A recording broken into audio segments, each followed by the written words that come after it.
Welcome to the Vitality Audit. I'm your host, Dr.B, Dr. Sirisha Bhandaru.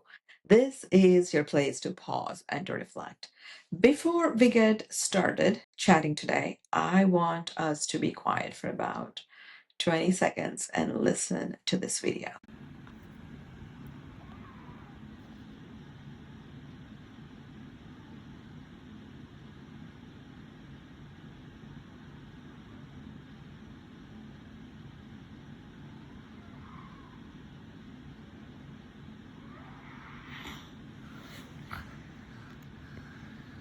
This is what pediatric sleep apnea sounds like.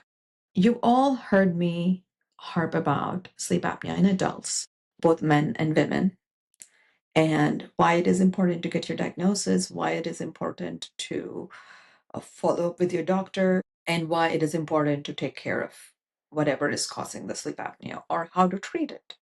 Why am I talking about pediatric sleep apnea today? And why is it important?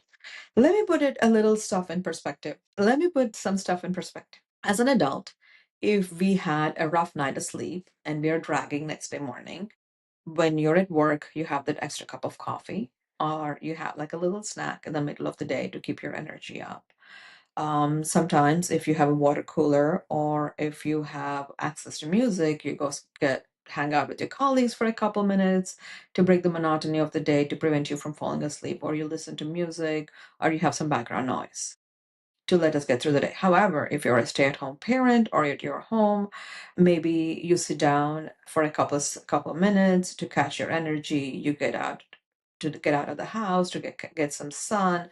You go for a little walk to keep going during the day. Now, let's think of our kids.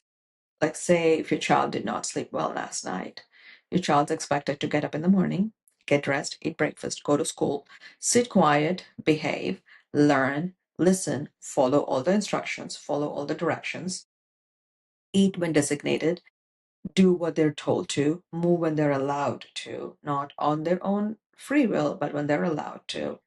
Stay focused, come home, behave again, don't throw tantrums, don't have meltdowns, eat the healthy snack, not the sugary drinks that they're craving by the end of the day because they are like running on fumes. Go do their activities, soccer, piano, music, whatever it is. Or if they're not doing any activity, they're expected to behave. They're expected to do their homework. They're expected to help around around the house if they have chores. Or they are having a meltdown. They're being ungrateful. They're being irresponsible. They get in trouble. They get put out in timeout. What else? Oh my God, I'm very passionate about this, so I can go on and on and on. The reason I'm so passionate about pediatric sleep apnea, the video we heard at the beginning of the podcast was my child. And that is what got me into the rabbit hole of taking care of children who are struggling with airway obstruction. That being said, how does it affect, from a child's perspective, how do they feel? They are unable to control their emotions.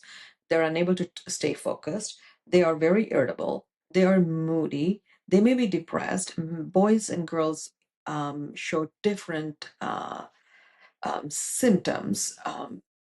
Especially as they're getting older. Girls tend to be depressed, withdrawn, moody, and boys tend to be hyper, unable to, like, getting in trouble all the time, possibly unable to sit still, very easily distracted, unable to focus on one task for both genders of children. And they're labeled, at that point, they're labeled, hey, is a child depressed? Is a child having ADD, ADHD, behavioral disorder, depressive disorder?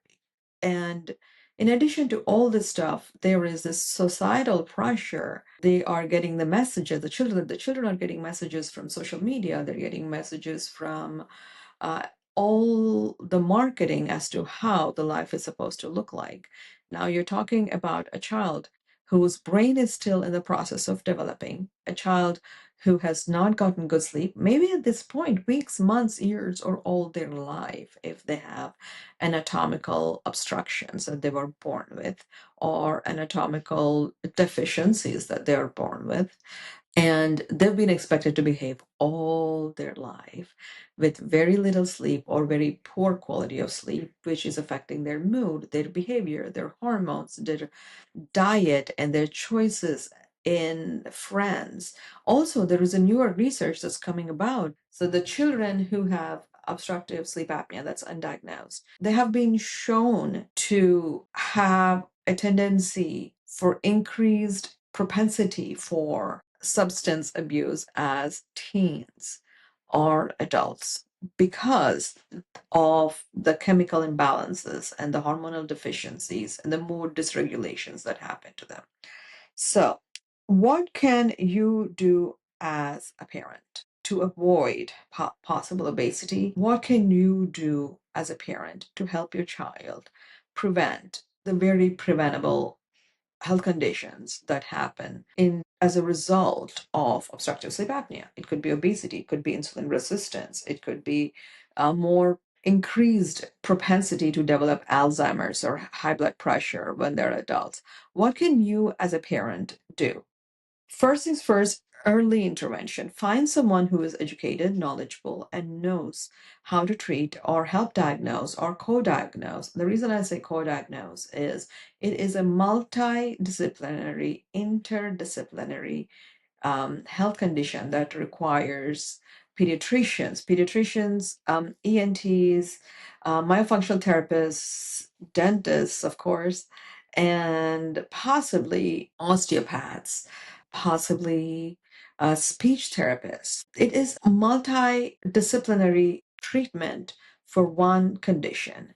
And as a parent, you may feel lost. As a parent, you may feel overwhelmed. As a parent, you may feel confused as to what the next step, what the right step for your child is to go ahead and get treatment for them. Take a step back, take a deep breath, and then in the next episode, I will talk to you about how to go about getting diagnosed, how to go about advocating for your child, how to go about seeking treatment that could help improve the quality of your child and as a result, the rest of your family. If you think today's episode will help someone you know, or if it has helped you get a little peek into what sleep apnea is in children and how to see if you can get diagnosed or treated or both, please share it with someone who may benefit from it.